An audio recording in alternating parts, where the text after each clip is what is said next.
In this video, we're going to talk about the importance of using styles from within Microsoft Word in a hierarchical manner. Welcome to the Accessibility Guide channel. My name is Sean Jordison, and let's jump right in. All this basically means is that the headings need to go in order. Think of headings as an outline for your content, and do not stray away from that. It's very important that all of your content fits within your heading structure.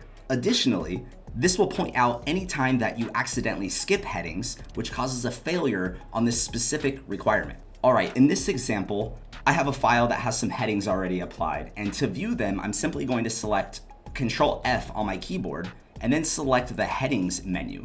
And right now, I just have the heading level 1 selected. To apply heading level 2, I'm simply going to move on to the spot that should be a heading level 2 and select heading level 2 from the styles menu. We can then apply it to the other content in our document. And as we do this, on the left-hand side, we are starting to build an outline. This is the heading structure of our document. Now, as we're going through this, I can see that they changed up the lettering here. So expanding your audience now goes into a different heading structure. We're just gonna keep it as is for now and keep applying these heading level 2s.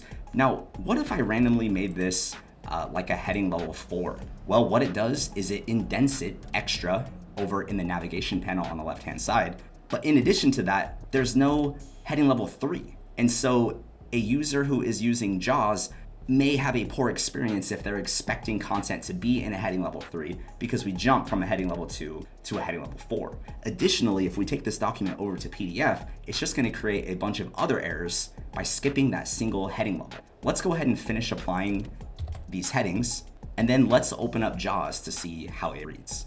Oh, I missed a heading here. Page 2. All right, now what we're going to do is we're going to pull up a list of headings. Heading list dialog. Headings list view. D. And what we can do is change what is shown. So if Display I choose just level 1 all level 1 headings, it will show me the level 1s. If I Display pick the level level 2, 2, it will show me all the level 2s. Display and so level on. 3 heading. 3, Display. and then 4. So we randomly have a 4, but not Display 3. level.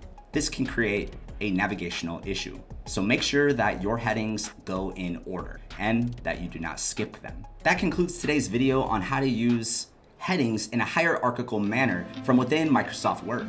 Now, this video is a part of a larger video series that goes over the Section 508 requirements for Microsoft Word. Be sure to check out the link in the description to find out how I can help you get accessible. And if you want a free copy of the checklist, that can be found in the description too.